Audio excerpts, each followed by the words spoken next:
जी, मेरा नाम यामिनी कौल है। मैं जॉइंट सेक्रेटरी मीडिया हूँ यूथ फॉर पनून कश्मीर की। पनून कश्मीर लगातार कश्मीरी पंडितों के लिए प्रोग्राम करता रहा है, लोगों को जगाने के लिए, सरकारों को जगाने के लिए। आपको लग रहा है कि ये जो सरकार है, मोदी गवर्नमेंट, ये कश्मीरी पंडितों के पुनर्वास के लिए कुछ कर रही है? आप देखें अगर सामने से तो कुछ नहीं कर रही, कुछ भी कॉन्क्रीट हमें नहीं मिला अभी तक। कॉन्क्रीट से मेरा मतलब रिलीफ से नहीं है, कॉन्क्रीट से मेरा मतलब नौकरी से नहीं है। कॉन्क्रीट से हमारा मतलब है हमारा घर, जो हमसे छीन लिया गया 34 साल पहले, और उससे पहले कई बार कोशिश हुई सदियों से। तो उससे मेरा मतलब है वो घर हमें अभी तक वापस मिलने के कोई आसार नजर नहीं आ रहे। मेरा सिर्फ इतना कहना है कि मोदी जी बहुत काम कर रहे हैं, समाज के हर तबके के लिए काम किया उन्होंने। हम भी उसी समाज का हिस्सा हैं, उसी समाज के लिए हम अपना सब कुछ न्यौछावर करके निकल आए 90 में। हमारे पूर्वज कई सदियों से वो न्यौछावर करते आए। तो हमारे से जितना मोदी जी कश्मीर जाते हैं, दिल मिलने की बात करते हैं, हम चाहते हैं वो जम्मू भी आए, लद्दाख भी जाए, उतना ही दिल वहां भी मिलाएं।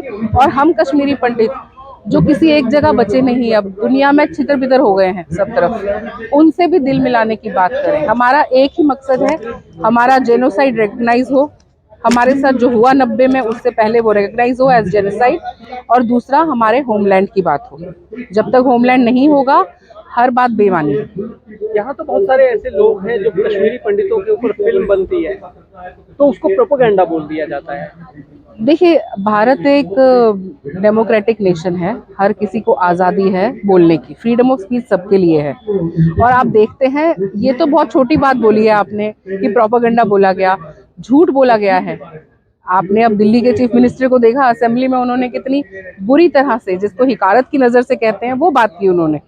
तो उसमें हमें कुछ नहीं कहना, वो देखने वाला एक तो कानून है, कोई कानून न पार करे, कानून के खिलाफ कुछ न बोले। और सबसे बड़ा है भगवान देखने वाला, जिन्होंने सहा है, जो 34 साल से सह रहे हैं। हमारे तो कितने बुजुर्ग हैं जो इसी आस को लिए लिए जीवन छोड़ गए कि हम कभी वापस वहीं उन हवाओं में वापस सांस लेंगे, लेकिन वो नहीं ले पाए।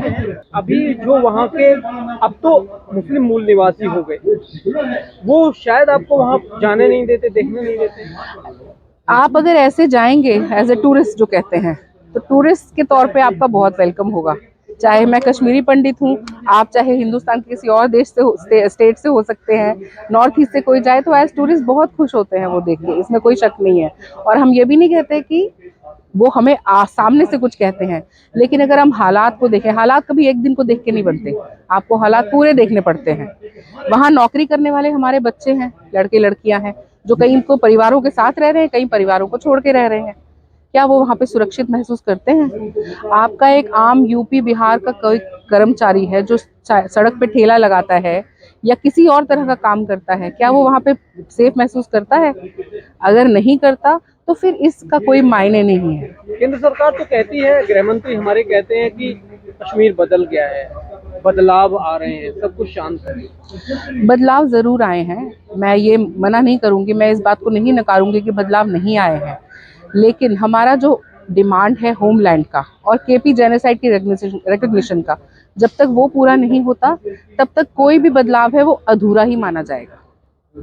इलेक्शन अभी वहाँ चल रहे हैं, जी। इलेक्शन में अलगाववादी वहाँ से जेल से छोड़े जा रहे हैं, क्या सोच रहे हैं आप? देखिए, जो अलगाववादी छोड़े जा रहे हैं वो कानूनी प्रक्रिया का हिस्सा हो सकता है, हमें उसके खिलाफ तो कुछ नहीं कहना। लेकिन इससे पहले जो इलेक्शन हुए उसमें आपने रिजल्ट देखे ही होंगे, दुनिया ने देखे हैं रिजल्ट, तो उससे कुछ ना कुछ तो इंडिकेट होता ही है ना कि बदलाव कहाँ तक आया है, किस लेवल तक बदलाव आया है, किस लेवल तक नहीं आया, किस लेवल तक चीजें बिल्कुल वैसी की वैसी हैं जैसी 90 से पहले थी। नेशनलिज्म की बात आ रही है वहाँ, बीजेपी, दूसरे लोग भी, मेरी बहुत सारी बात होती है वहाँ, कह रहे हैं कि नेशनलिज्म डेवलप किया जा रहा है, क्या ऐसा लग रहा है आपको वहाँ?